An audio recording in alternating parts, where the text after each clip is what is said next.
Y ahora que sobran, que entra la crisis, que se quiere hacer de la inmigración el chivo expiatorio de todos los males, entonces se plantea su salida, su retorno. Esto lo que nos ubica en este segundo Foro Social Mundial, cuando hablábamos de ciudadanía universal y derechos humanos, es que precisamente los migrantes tienen que constituirse en un nuevo sujeto político de derecho. Y este es el fondo cuando hablamos del Foro Social Mundial. ¿En torno a qué se articula el Foro Social Mundial? Se articula frente a un nuevo sujeto social y político. Y ese nuevo sujeto tiene como raíz las causas de la migración, que no son otras que la violación sistemática de los derechos económicos, sociales, culturales, de los derechos medioambientales, porque gran parte de las nuevas migraciones hoy por hoy son migraciones que tienen que ver particularmente con los efectos de los megaproyectos económicos de las transnacionales, con los megaproyectos de infraestructuras que las transnacionales están implantando en los países del sur. Y muchos de esos proyectos son proyectos totalmente nefastos. Por ejemplo, estamos hablando de proyectos de explotación minera a cielo abierto, que generan un impacto brutal en el medio ambiente y por tanto generan que gran parte de la población tiene que emigrar. O como ocurre, por ejemplo, en mi país. En el caso de Colombia, la creación de nuevas infraestructuras que le sean favorables a la estrategia norteamericana del área de libre comercio de las Américas, o a muchos de los planes estratégicos que tienen las propias transnacionales para construir, por ejemplo, un nuevo canal interoceánico en la frontera con Panamá, pues eso ha llevado a que previamente haya habido bombardeos sobre la población de manera indiscriminada, después haya habido ubicación de grupos paramilitares que hicieron tierra arrasada y cometieron enormes masacres y que finalmente llevaron al desplazamiento forzado de más de 38.000 familias afrodescendientes. Esa condición ha creado realmente una nueva categoría de la que podemos hablar hoy, que son los migrantes o los refugiados medioambientales.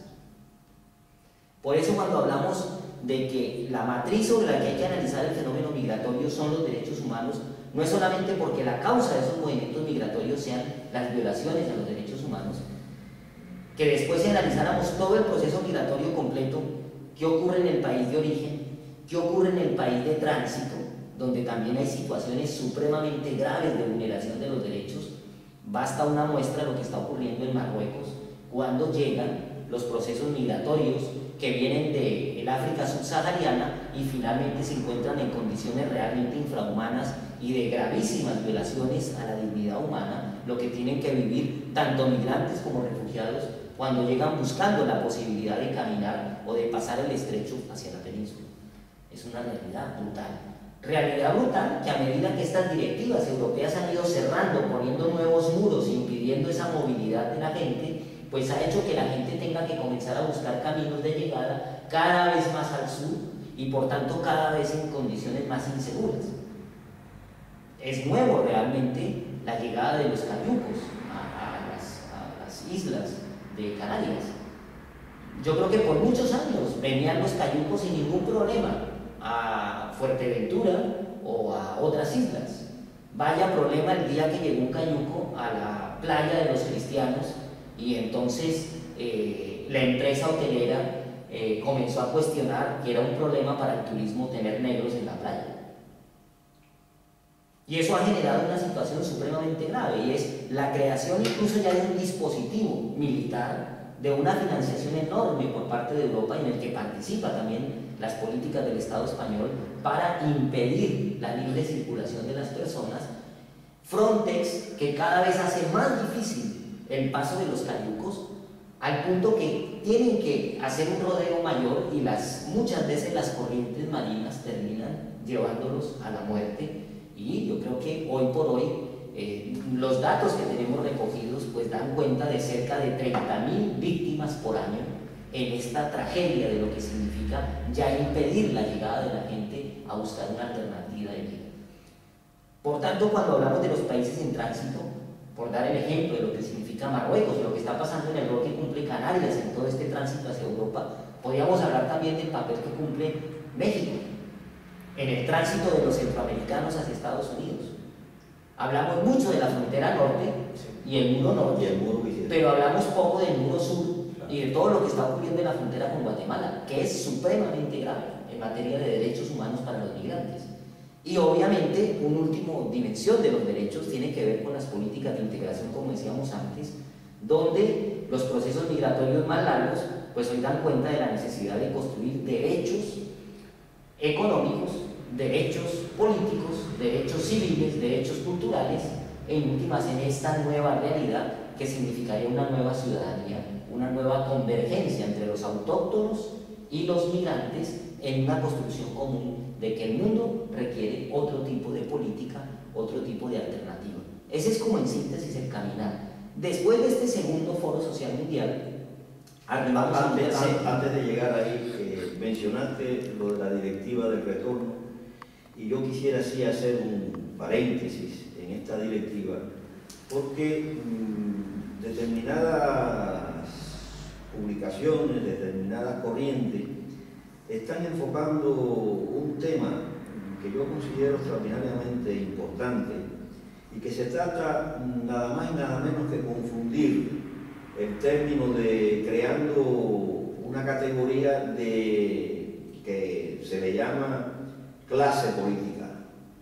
¿Existe realmente esa clase política? ¿O ustedes tienen la percepción que en esta directiva del retorno hay posiciones que lógicamente son contestatarias a la imposición de esta directiva y sí defienden lo que es a los migrantes?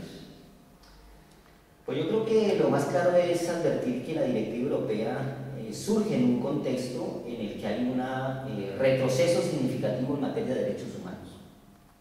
Y eso significa que la directiva del retorno tiene dos finalidades. Por una parte, el recomponer gran parte de los procesos económicos que ya visoraban perfectamente la crisis en la que Europa iba a entrar. Esto no es casual que haya salido la directiva europea ahora. La directiva europea tiene unos máximos, ¿verdad? Por ejemplo, tiene cosas como el que legitima los centros de internamiento.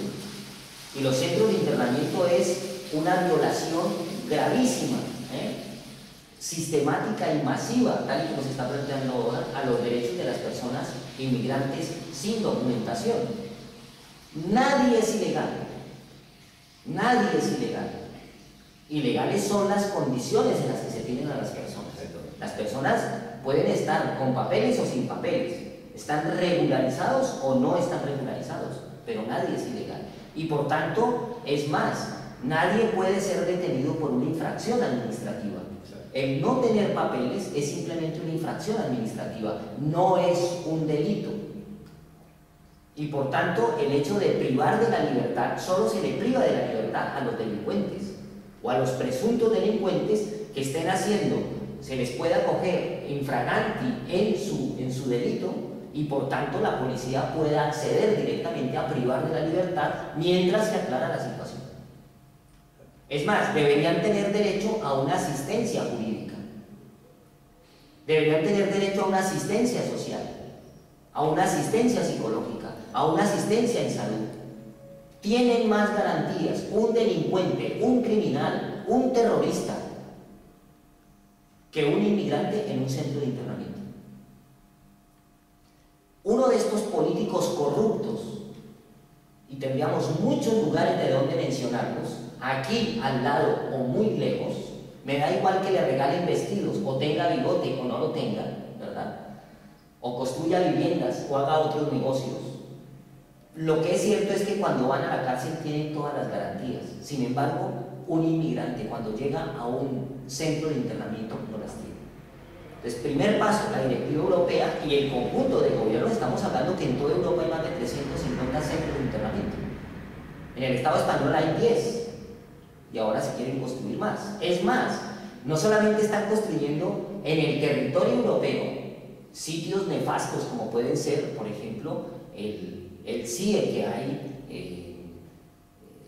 en Málaga, o el CIE que hay en Barcelona, o el centro de internamiento que hay en Madrid, que vaya casualidad que está en la vieja cárcel de Carabanchel, aquella cárcel franquista donde se torturó, donde se hizo sufrir a un pueblo, y nuevamente lo único que queda de la cárcel franquista es el centro de internamiento para los inmigrantes.